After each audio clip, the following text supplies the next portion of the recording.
Welcome back to the channel, everyone. I hope everybody's doing well, and let's get into it, man.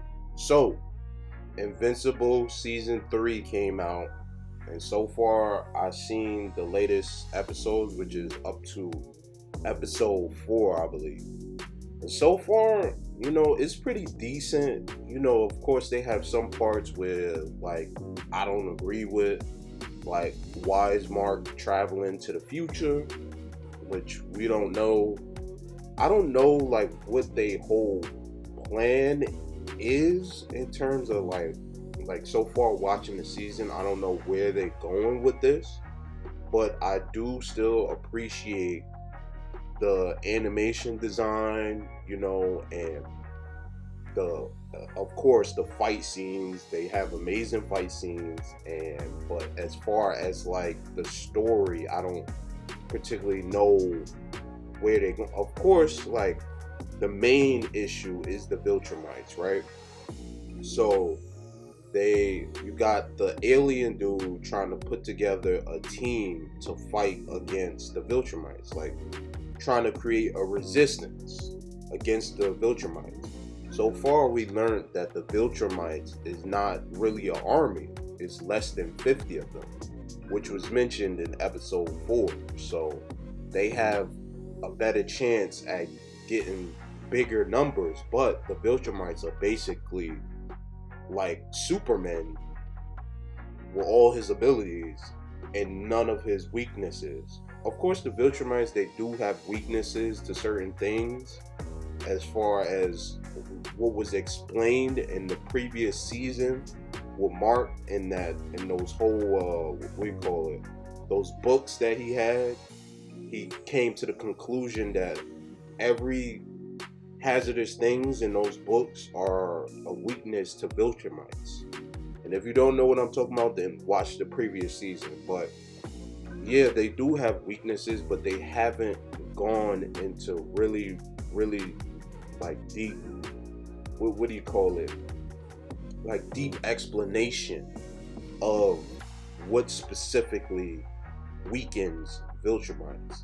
They did just a little bit in last season, but not like really. Like they they said some, but not really. But hopefully we find out in season 3 like what specifically is a danger to Viltrumites.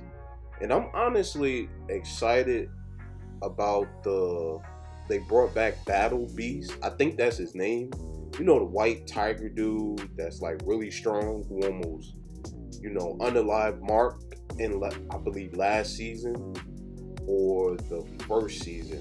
I believe he tried to unalive Mark. But they brought him back in season 3 and he ended up fighting a Viltrumite. Like I don't know, something about like his personality, like he like lives for war and wants war and won a battle, which I like. He's always looking to see what's the strongest thing out there he could battle with, and so far it's Viltrumites. And so he goes after the Viltrumites, which I really like. He creates war, even if it's to his own detriment. So he's just like one of those beastly characters, even though he is technically a beast. He's lion. I don't know. He's like an alien lion, I guess. But moving on. So as far as the season goes, like I don't get like the whole thing would keep bringing Mark to like different dimensions or into the future. That's the part I don't get where they going with. I do get, like I said, I do get the main thing is the Viltrumites. They need to defend themselves against the Viltrumites and create a resistance. I get that part. But having Mark go into different dimensions, or he goes into the future, or he fights that brain dude that has a grudge against him because his other selves is basically evil and they take over the world and stuff. Okay, all of that. But the main goal, the main focus should be staying on the Viltrumites and trying to create a resistance, against them. All the extra stuff, I could care less for it, to be honest, and I really don't know where they're going with that. But I guess they throw that in and trying to create something out of it. But that's the only part I don't like about like Invincible, is that whole going into different dimensions, going into the future, all these different versions of Mark and all that extra stuff. That's the type of stuff that gets too complex, and I feel like it sort of ruins the story a little bit. Yeah, it makes it complex, but it's like, sometimes it's like it's too much, if I explain that right. Like it's just too much. Like they're doing too much with that. Like they should just focus on building the resistance against the Viltrumites and going to war with the Viltrumites. That is simplistic, easy to comprehend, and you could actually see like, okay, they're going in this direction with the story. But as far as the other stuff, that's just some complex stuff, and it's just like you don't know where they're going, what's gonna happen, and it's just too much, like I said. But other than that, so far the season is pretty good. It's shaping up. I hope they have a season 4 after this. But yeah, so far season 3 is good. The animation held up pretty good, for which I'm liking. They keeping the same animation, and it even have slight improvements over the previous ones. But yeah, and then Cecil lost his mind. He really lost his mind. He really tried to, first he tried to take down Mark, and then we realized he never trusted Mark from the beginning, which I sort of kind of understand, because look at his father. And then, then you have all those things where in those other multiverses or whatever, Mark becomes evil and he takes over the world either with his pops or he just take over the world. So I sort of understand it, but Cecil never trusted him from the beginning. And then he tries to kidnap Mark, and I don't know what he was going to do with him if he kidnapped him in front of the Guardians, the Globe, I think you call them Globe Guardians or Guardians of the Globe. He was trying to kidnap Mark in front of his team and tell his team to stand down. I'm like, Cecil lost his mind. I'm like, I don't understand what's up with Cecil, but he sort of reminds me of Amanda Waller, or people like that. He sort of reminds me of, like, they don't trust nobody. They always have a contingency plan, like a Batman or something. Always have a contingency plan, and he just didn't trust Mark. And I'm pretty sure he have a contingency plan in case the Guardians of the Globe decide to go rogue and I guess take over the world. He has a contingency plan for them too, I believe. But as far as Mark obviously is the strongest out of the whole entire bunch. Even though it's been a lot of battles where he lost for some reason, like he just be losing.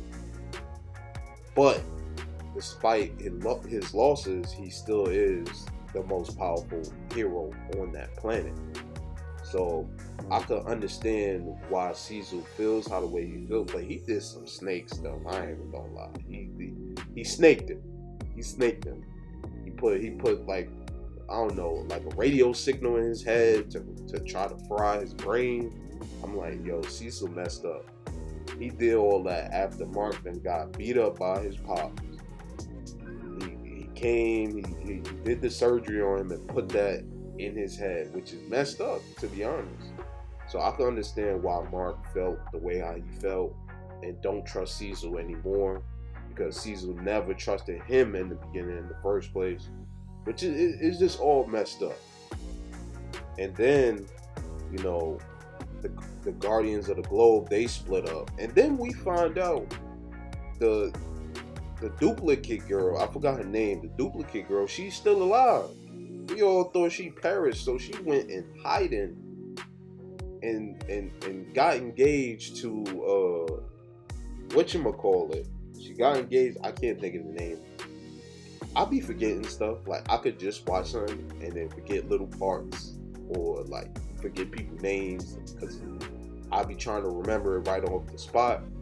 But she got engaged, and honestly, I thought she was unalive the whole time until she appeared when her brother was attempting to unalive one of her teammates and then also fighting Mark. So I'm just like, this is crazy. So she went into hiding for that long. And then suddenly just I'd be tight. I'd be like, bro, we all thought you was unalive, then you just snuck up. So basically you just didn't want to be a part of the Guardians of the Globe anymore.